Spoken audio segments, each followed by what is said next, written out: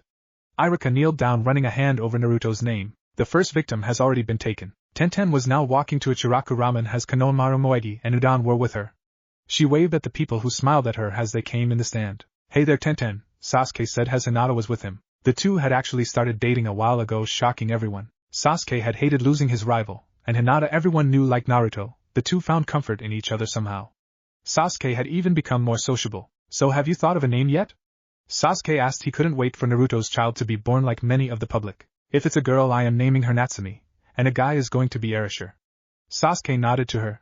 Tenten, you're here, Ayumi said. Tenten and Ayumi had gotten along great as she had been like a big sister to Naruto, and now to Tenten, who she thought of like a little sister. So what you want? 2 miso ramen. Ayumi nodded. After all, she was eating for 2 now, and Tenten had a craving for ramen. A group of Sand Chunin were at the gates of Konoha as Izumo, Kotesu, and Hana Inuzuka was there surrounding them. We wish to speak with your Hokage. You got to be crazy if you think we will let you go to our Hokage. Izumo said as Hana's knee can begun to growl.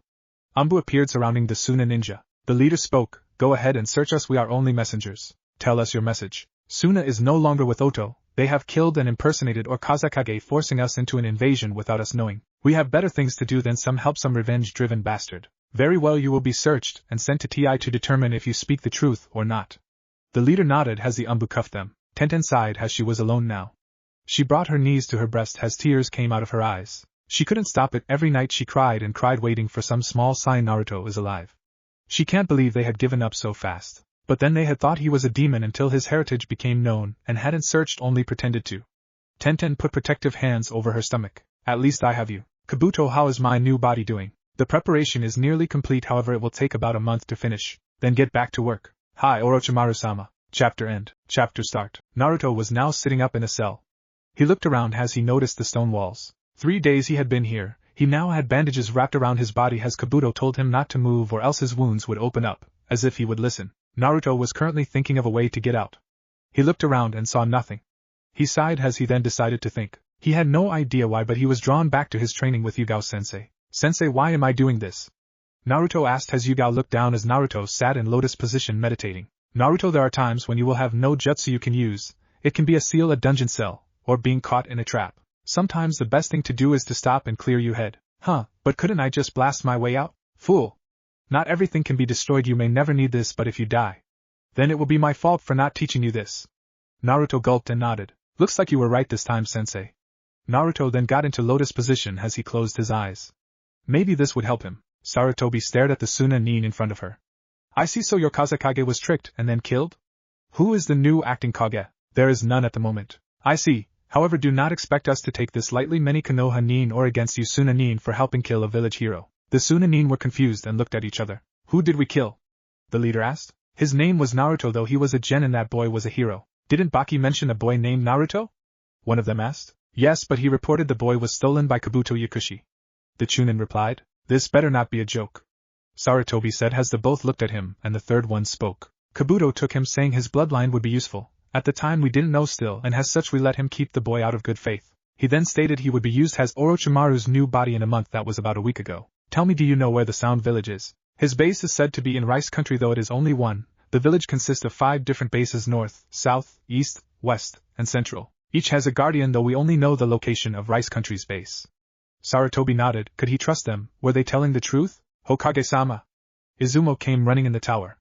I am sorry to disturb the meeting, but a large blast of chakra just came from Rice Country. A tower made of ash appeared. Sarutobi's eyes widened. Get me Kakashi Hatake and Mato Guy now. Izumo nodded and left. Naruto opened his eyes as he finally had a plan. Naruto, though, felt something strange. He felt his eyes pouring chakra out. Naruto didn't bother with it, though. Naruto held his hand out as Ash began to slip out his hand and slid under the crack of the door. Naruto peered through the bars as he made a hand out of pure ash unlock the door. Naruto then began to sense the chakra as he saw two people with large Fuma shuriken on the back racing towards him. Ash-style Ash slamming walls. Two walls of ash appeared beside Naruto and slammed into the two people. The sound ninja got up after being knocked down, some ash still on them. What a weak jutsu, Naruto smirked. Ash-style ignite. The next thing the two knew was bright colors as the explosions sent their body parts everywhere. Naruto went for his sword but felt nothing. They must have taken it, Naruto thought. Ash-style ninjato of burning flame. Naruto then felt his ash around his hand as a ninjato appeared in his hand. The handle was black, the blade seemed to be made up of pure ash. Naruto was glad to have something in his hand that resembled a blade. Naruto though slashed the wall to test it. Naruto watched as it gone straight through the wall, leaving burn marks where it was, but there was no slash mark, so it can't defend. Naruto thought, then began thinking about his ash style. Every time he used ash it was easily destroyed, but the attacks were powerful. Naruto then remembered what Ebisu had said once. Naruto, it is pointless learning a jutsu with no weakness. Every jutsu has a weakness. That is when it hit him, his ash had no defense to them, it was all attack. Hey, the prisoner is out. Naruto turned and saw three more people coming at him as they threw the large oversized shuriken at him. Ash-style Ash storm. Ash began to spin wildly as the shuriken were thrown back at the people who caught them. This isn't the time to think about it, just attack for now, Naruto thought, and then lunged himself. Tenten sighed as she was now sitting up against the tree. You okay, Tenten? Tenten turned and saw Hinata staring at her. Yeah, I am just thinking. About Naruto-kun?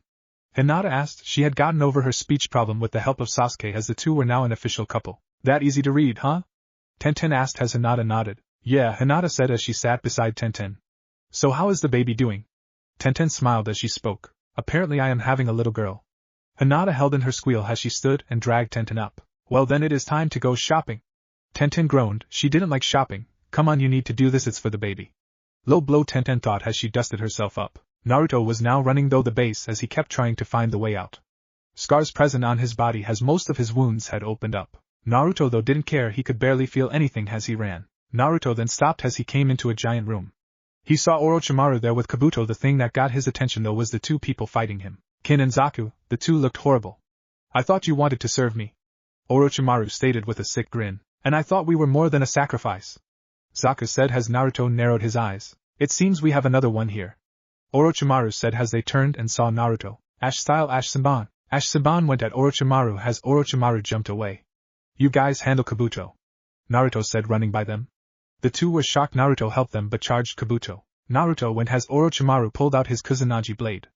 I thought Anko stole that, Naruto said as Orochimaru smirked.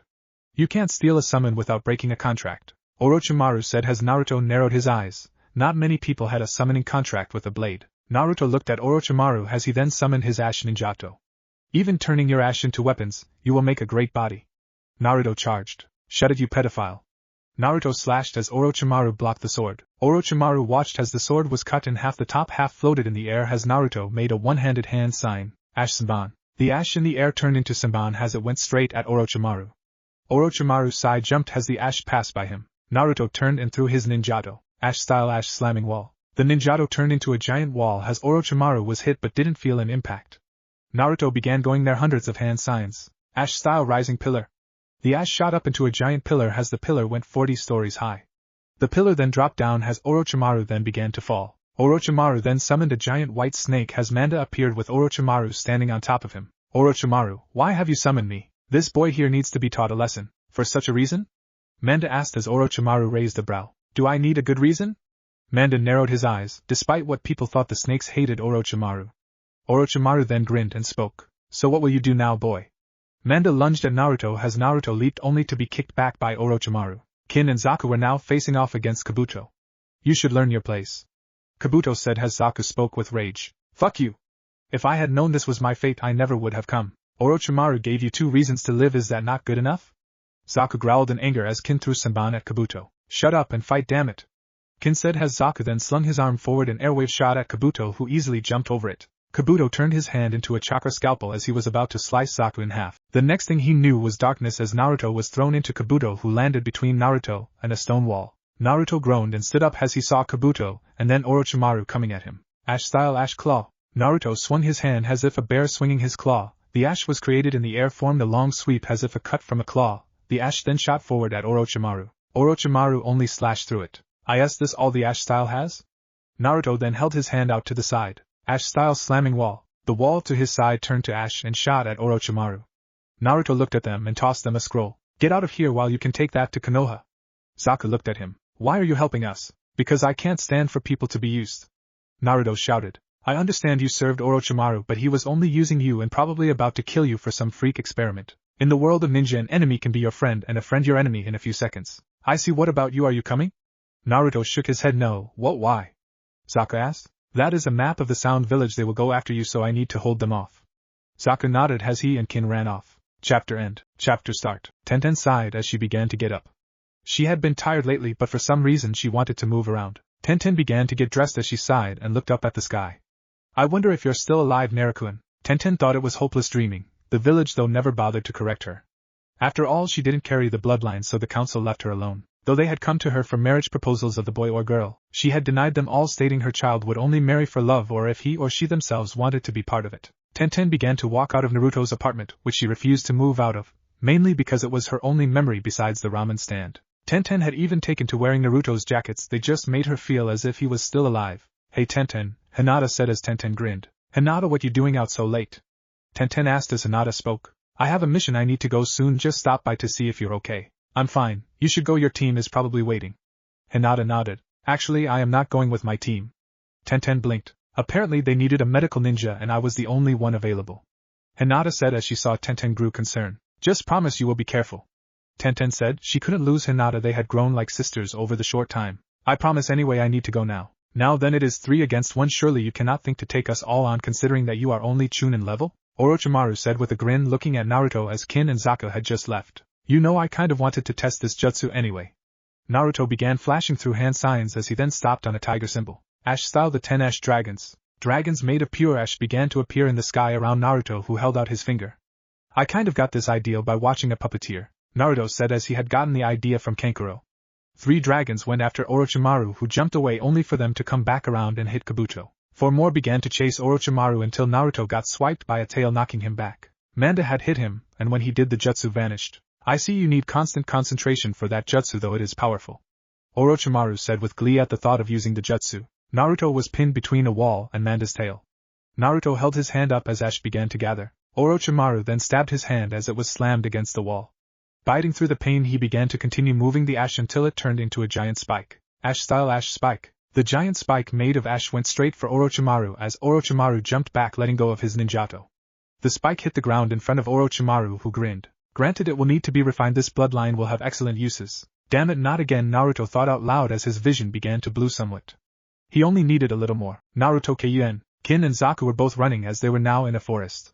As they had abandoned their forehead protectors, they now were ready to defect to Konoha. Hell, Zaku was glad to be out of the sound, as was Kin. Stop, a voice said as they were surrounded by 4 Konoha ninja. Meito Gai, Kakashi Hatake, Hate Gecko, Yugao Yuzuki, and Hinata Hyuga all surrounded them. You Sound Ninja will die. Hinata said, ready to strike. We are not with the Sound. Kin shouted out. You were reported to be in the chunin exams. I was a proctor myself. Please don't expect me to fall for this. Zaku took out a scroll. This is a map of the entire Sound Village. We are no longer with Sound. Zaku said, holding up his hands in surrender as Kakashi took the scroll and opened it. It seems to match our map, but it does have where the Sound is located, matching the base and rice country we are going to, Kakashi said as he passed it to Yugao. Yugao, you will head back with them and kill them if they set a trap. Why me? Yugao said, narrowing her eyes at Kakashi. You have the most emotional baggage on the team. Me, Guy, and Hate came for our masteries over Kenjutsu, Ninjutsu, and Taijutsu. We can't send Hinata back because she is our medic. Yugao closed her eyes and nodded, as she took off, Kin and Zaku following her. Kakashi, why did you send her off? Yugao is a medic, though not developed as good as Hinata, but shouldn't the genin go away first if we send someone back? Kakashi then looked at him. Because they had just came from rice, they looked torn from a fight. More than likely they just had a fight with Orochimaru or one of his apprentices, who is to say what she would do. Guy nodded as they quickened their pace. Soon they say it, in front of them was a gain building with a huge hole blasted in it. They saw Manda pinning Naruto and a sword pinning his arm as Naruto threw an ash spike and closed his eyes. Naruto Kayuen! Hinata yelled as she ran forward. Orochimaru turned only to get hit by a dynamic entry by Guy. Kakashi threw a giant fireball at Manda as he backed away while Hinata pulled the sword out and began to treat him as they all surrounded him. Naruto was shocked he had been saved. Hinata, Kakashi-sensei, Bushy-brow-sensei, Hate, Naruto said, clear surprise and questioning in his voice, wondering if this really happened. Naruto-kun, we came to get you. Hinata said as Manda, Orochimaru, and Kabuto appeared. Hinata, how quick can you heal my arm? I am almost done. Hinata said as Hate spoke. What are you planning, Naruto? A jutsu I made, the strongest one I have. I need one more jutsu and it will be ready. Why do you need to use another jutsu? Kakashi asked. For this jutsu the ash has to be in place already, I cannot create it like I do with others. Naruto said as they say the ash everywhere. I see, so that is why your ash was so weak. Orochimaru said with a grin. However, I will not let you finish. Orochimaru said with a grin. Guy, you take the snake, I will get Orochimaru. Hate, you got the apprentice. Hate nodded as then he rushed Kabuto and slammed his sword horizontal as Kabuto barely blocked with a kunai, the two being driven off. Guy then kicked Manda, who actually got driven back from the pure voice. Kakashi began to charge his Chidori in his hand. With Hate watched as Kabuto landed. I see you know the outcome will be the same as that night, Kabuto said, referring to when he kidnapped Naruto. Maybe, but this time you got no one else. Hate then vanished to Kabuto's surprise. Are you running away? Kabuto said, confused, until a cut landed on his back. He turned and saw Hate as he vanished again. Kabuto noticed he made no movement. I see, Kabuto said, pulled out a kunai. Hate appeared and slashed through Kabuto's kunai only to vanish again. Why don't you show yourself, you a coward? Kabuto said, trying to bait him. Hate appeared beside Kabuto as he gone to slice him in half. Kabuto barely moved out the way in time. How can a special jounin be this strong? Kabuto thought out loud. You know you should update your information. If it wasn't for my sickness I would already be Umbu captain, with Guy and Kakashi. Guy kicked Manda down as Orochimaru went and slashed at Kakashi, a Chidori missing him somewhat. Only for Kakashi to jump over the blade in a flip and fling some kunai, as Orochimaru then dodged. How much longer, Hinata? Naruto asked as Hinata spoke. I have almost gotten it to heal completely, Naruto, in just a few more minutes. Naruto nodded as Hinata began to heal his wrist. Guy got by Manda's tail as he gripped Manda and flung him. Manda, surprised the human could fling him, landed hard on the ground. Kakashi sent a fireball towards Orochimaru, as Orochimaru summoned an earth wall blocking the fireball. Naruto, it's done. Hinata said as Naruto stood and began to flash through hand signs and stopped at a tiger hand sign. Get behind me. Guy and Kakashi both got behind Naruto. Ash-style ash graveyard. The ash that had been knocked around as it seemed to double in size and range. Orochimaru was now surrounded by ash along with Manda. Was this your great jutsu? Orochimaru said with a smirk. I expected more. Naruto grinned and changed his hand sign. No, you see, I just needed enough ash. That was the jutsu I needed before this one. Unlike my other jutsu, I cannot create the ash. It simply requires too much ash, and would drain even me of chakra that way. Naruto said with a grin. Ash-style Crimson Rose Garden. The ash shot up every from all the jutsus he used before. The ash from the pillar, Sanban, Spike, Claw, Ninjato, and the ash graveyard turned into 3-story tall crimson roses entangling Orochimaru and Manda. What is this? I can't get out. Orochimaru said as Manda went poof. Your ash style wasn't nearly this strong before. Orochimaru shouted. I did that on purpose. When I first learned my ash ninjato I figured it is easy to simple send out ash, but it has no defense unless I put some real chakra into it, not just enough to activate it. You shouldn't ever assume when fighting ninja. Naruto held out his hand ready to snap his fingers. Ash style ignite. As soon as the words were spoken he snapped his fingers. The rose garden went in flames, small explosions happening everywhere as they heard Orochimaru's screams. Naruto then passed out from blood loss and chakra usage. He was one thing fucking tired. Kakashi lifted Naruto on his back as Hate appeared after sealing Orochimaru's crisp body. I can't believe he is still alive. Hate said in surprise. I'm surprised he knew such a jutsu. Kakashi said as he looked. While some of the crimson roses were styled there, only a few had been ignited. Anyway, what happened to Kabuto, Orochimaru's apprentice? Kakashi asked. I got distracted by the gain explosion and looked out of instinct. When I turned back he was gone. Kakashi nodded to Hate. I see, however the death of Orochimaru will topple that incident. Hate nodded. Yash, it is time for us to go back, youthful comrades. Guy shouted as they began to run back to Konoha. What no one noticed was for a brief second Naruto's eyes had turned pure black. The next moment though they were normal again. Chapter 3. Next chapter. Chapter start. So my jailer is finally here. Kyubi said looking at Naruto. So you the Kyubi, Naruto said. I am guessing I am in my mindscape because I am dying. Close, but no, you are here because I brought you here to talk. Naruto frowned. The Kyubi wanted to talk? I won't free you, Naruto said as the Kyubi sighed and laid its massive head on a paw. You know I granted you this bloodline right, such a rare thing to have. A Kekki Toda. Naruto blinked. A Kekki Toda? I see, they probably thought it was a Kekki Genkai. Kyubi mused out loud. What is the difference between a Kekki Toda and a Kekki Genkai? Naruto asked confused. Humph, so you don't know, but then again there is only one Kekki Toda besides yours out there. Kyubi said and sighed. I guess I will explain. A Kekki Genkai is a mixture of 2 elements combined. A Kekki Toda is a mixture of 3 elements combined. Wait, I thought you gave me fire and I had wind. Kyubi nodded. Yes, however it would be impossible, you see fire consumes wind, it can't just be given to you. you would need a pathway. Imagine the 5 elements each leading to another. However, fire and wind have a door stopping wind from learning fire, but fire can learn wind. You saying I can't learn my weakness? Naruto said as Kyuubi nodded. What about Earth? Isn't that a middle between them all? Kyuubi nodded. Yes, however, Earth can learn all elements in time. Think of it as between the elements. Given you Earth style made you able to learn fire. Naruto nodded, though something was bugging him. Why? Why give me this power? Naruto asked as Kyuubi spoke. Simple, my power is reflected upon you. You are weak, someone that would easily die. I can't let you die yet, fool. Also, before you go, on the 3rd tree to the left of the Stone of Dead, and 7 behind with the lucky number, you will find something you seek. Before Naruto could ask what he meant, Naruto felt a stirring outside as he was thrown out of the sewer. That was his mind. Oh damn, I feel like I got hit in the head with a frying pan, and Konohamaru had done that thing with Moegi and Udon where he couldn't finish as Tenten tackled him in a hug as he returned it. Tenten began sobbing in his chest. You up? Naruto, don't you ever scar me like that again. Tenten yelled at him as Naruto put his arms around her. It's okay, Haim, I promise I will always come back to you. Naruto said as Tenten held him tighter. You promise? Tenten said, looking at him in the eyes as tears were ready to come out of her eyes. Naruto wiped the tears away. I promise, my Haim. Tenten hugged him tighter, afraid to let go. Well, you two seem to have hit it off. Naruto turned and saw Hinata looking at them as Sasuke had an arm around her waist. Wait, Naruto said as they all looked at him. You and Sasuke are. Yeah, dope, me and Hinata are a couple. Naruto laughed out loud as Sasuke scowled. What is so funny? Sasuke said as Naruto spoke. So Sasuke, it seems you will finally stop being a team soon. Naruto said as Sasuke was confused with Hinata and Tenten. Dope, what you mean? Well, you finally found your sunny place. Naruto said as Sasuke groaned at the joke he had heard from Kiba, Ino, Sakura, and Tenten. You know, for saying something that cheesy I am going to make you pass out. Naruto glared. Is that a challenge, team? Naruto said as Sasuke smirked. I won't need to lift a finger. Sasuke said as Naruto's scowl deepened. Tenten's pregnant. Naruto's eyes widened as he looked at Tenten. How? Naruto managed to say. Well, when a man and a woman love each other, the man sticks his. Hinata! Tenten said, blushing at a grinning Hinata. Are you really pregnant, Tenten? Tenten nodded as Naruto passed out as Tenten glared at Sasuke. What? Sasuke asked as Hinata sighed. I think you broke him. Hinata said, lifting Naruto's arm, letting it fall down. Naruto now woke up again as Tenten spoke. You're up finally. Naruto glanced around, only seeing Tenten. Hey Haim, I had this weird dream where you were pregnant, and I got trapped by Orochimaru, and Sasuke and Hinata are dating. Tenten blinked. Naruto, that wasn't a dream. Naruto blinked as his eyes widened. So I am going to be a father? Tenten nodded as Naruto grinned and hugged her. Tenten smiled and hugged back. Oh Naruto, you should know I already told 2 people they were going to be the child's godparents. Naruto blinked. Who, Haim? Naruto asked, wondering. Yugao and Hate. Naruto blinked. Yugao-sensei? Tenten nodded. After you left she almost went nuts. It was only thanks to Hate she kept her sanity. The 2 are planning to get married soon. Naruto nodded and then noticed they were still in the hospital. How bad was I?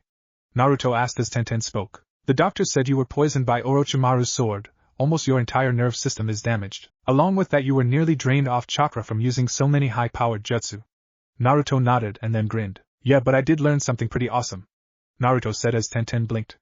Naruto clasped his hands together as Tenten could feel the chakra in between Naruto's hands. When Naruto let his hands go, a red ring was there as the middle held a red stone in it. Naruto looked at her and spoke. I know the Hokage forced us to last time. It may not be a big ring, and I know you might want a different one. Naruto as Tenten blinked when he slid the ring on her finger. The stone turned into a crimson rose insignia onto it, engraving the insignia on the ring. But even if it was forced, I would still ask you to marry me. What do you mean it's gone? Anko yelled out at an Umbu. The scroll containing Orochimaru's body was stolen a few hours ago. One Kabuto Yakushi had stolen the scroll and Umbu caught sight of him. However, Kabuto had managed to wound him before leaving. Anko nodded. What would he want with a dead body? Anko wondered. Chapter end. Chapter start. Sorry for any grammar errors I couldn't find. Naruto was now with Tenten as the 2 had been called to the Hokage's office. He had been freaked out at first from the smiles when he was so used to glares from people. They arrived to the office to see Sarutobi standing there and spoke. Naruto, it's good to see you're doing fine. Naruto nodded with a smile and Sarutobi spoke. Me and the council have decided to give you a field promotion. Naruto blinked. Not only did you hold off a Jounin, spy and 3 genins, you also managed to kill Orochimaru. I am now granting you the title of chunin. Naruto's eyes widened as he then broke into a grin. Thanks, Gigi. Also, you now have a team. You are now Team 3 with Yugao as your sensei. Naruto blinked. Who are my teammates? 2 genin from the sound, Sarutobi said to him. You might recognize them. Their names are Kenshichi and Zakuabumi. Naruto only blinked. They were betrayed by Orochimaru and wished to join. They stated before they left they saw you and told them to run. Naruto blinked and then nodded. Yeah, there was a guy and a girl that I met, both was fighting with Orochimaru and Kabuto at the time. Sarutobi nodded. Well, Naruto, when someone from another village or a missing nin wishes to join a village, they must go on a 3-month probation period. As your first mission as a chunin, you and your sensei Yugao are to watch over them and make sure of their intents.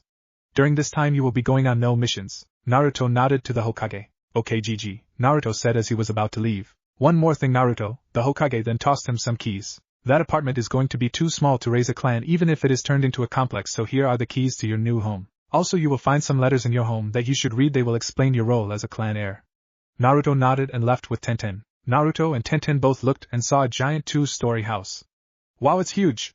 Naruto said as Tenten nodded. Both had never been in a house this big before. Naruto opened the double door and walked in with Tenten to a large room with nothing in it but stairs going up. As they searched the house, they found 7 bedrooms and 3 baths along with a kitchen and large dining room along with a room for an armory, and another that had a lot of shelves. Naruto was now walking through a hallway with Tenten as he opened up a room they had just found to see a room with a desk and a chair behind it, shelves along the walls and letters on the desk. I guess this is the office, Tenten said as Naruto nodded and opened the first letter. Jutsu scrolls. Every clan has a library full of scrolls that only they can access through blood seals. You are to write any jutsus you create and put them in your library. Only you or any of your relatives can look at them, along with Tenten, as her blood was added to the seal. This is also to ensure you do not forget about jutsu that you should teach to your children. Sarutobi Horizon. Would I have to write down everything? Naruto nearly yelled at the thought as Tenten smirked. You can always use Kage Bunshin, Naruto, aren't they solid? Tenten said as Naruto blinked and then nodded. Yeah, I guess so. Let's see what the other one is. Clan head requirements. You are now a clan heir. To become clan head requires the following requirements. 1. Achieve either Jounin rank or reach the age of 18. 2. Have at least one child to carry on your legacy. When the following 2 are complete, you will receive a seat on the council and will give advice to the Hokage at certain times. Well, it doesn't sound too bad. What now, Haim? Naruto asked as Tenten blinked. However, a voice spoke behind them. Uzumaki. Naruto turned and saw a red-haired person with a gourd on his back. You will prove my existence. Tenten, go. Tenten pulled out a scroll. Tenten, think of the child. Naruto yelled at Tenten. She was shocked but then remembered she was still pregnant. You better come back to me, Tenten said as she ran off. I won't let you hurt my Haim, Naruto said as the boy spoke. I have no intention of doing so. I wish to only kill you. Sand began pouring out of his gourd as he began to smile evilly. Naruto pulled out his blade and got ready. I'm sorry, but I can't die yet. Tenten ran off as she began to run to get help. On her way she stopped to see a girl with a large fan blocking her path. What do you want? Tenten said, pulling out a kunai. Listen, girlie, we just want that child in your stomach, nothing more. After all, Suna will benefit from such a bloodline, Tamari said as Tenten's eyes widened as she then glanced around to see a puppet blocking the other path. We already got you trapped and cornered. There is nothing you can do, Kankuro said, appearing behind the puppet. Tenten bit her lip as she tried to think of a way out without hurting her unborn child. You already know I can beat you. Why don't you just come quietly? Tamari said with a smirk as she moved forward. However, her body stopped. Sis, is something wrong? Kankuro said as they both watched her struggle. What the hell, sis, stop messing around. What's wrong with you? Kankuro then went to move, however he was also stopped. What the fuck? Kankuro couldn't even move his fingers as his puppet was now useless. What the hell is happening here? Shadow Possession Jutsu complete. Chapter end. What if Naruto has accidental bloodline chunin exams? And thanks for watching my video till the end. If you enjoy this content, then do consider subscribing to my channel. And leave a like if you guys need the next part. Comment down, and thanks for watching the video, and see you guys in the next video.